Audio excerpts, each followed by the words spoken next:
Leonardo, coming to meet your troubles, the fashion of the world is to avoid cost, and yet you encounter it. Trouble never came to my house in the likeness of your grace, for, trouble being gone, comfort should remain. But when you depart from me, sorrow abides, and happiness takes its leave. You embrace your charge too willingly. I believe this to be your daughter. Her mother hath many times told me so.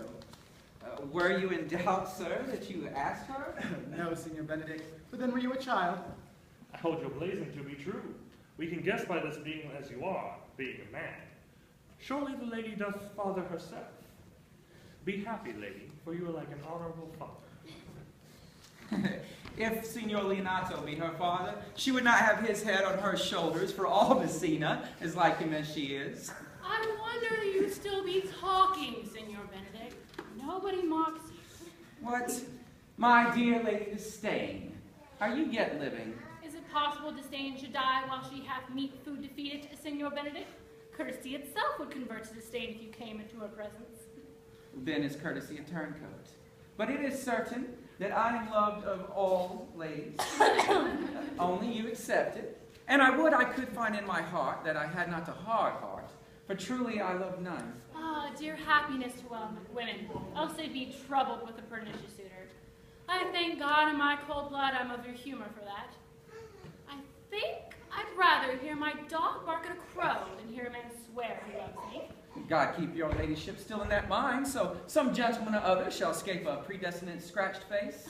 Scratching could not make it worse to our faces. Yours were. Well, you are a rare parrot teacher. Oh, a bird of my tongue is better than a beast of yours. I would my horse had the speed of your tongue in so good a continua, but keep your way, God's name. I have done. You always end in a jade's trick. I know you of old. That is the sum of all, Leonardo. Signor Claudio, Signor Benedict, my good friend Leonardo has invited you all to stay. I tell him we shall stay at least a month. But he hardly prays that some occasion may detain us longer. I dare swear he is no hypocrite, but prays with all his heart. If you swear, my lord, you shall not be forsworn. Let me bid you welcome, my lord. Being reconciled to the prince, your brother, I owe you all duty. I thank you. I'm not of many words, but I thank you. Please, that your grace lead on. Your arm, Leonardo, we will go together.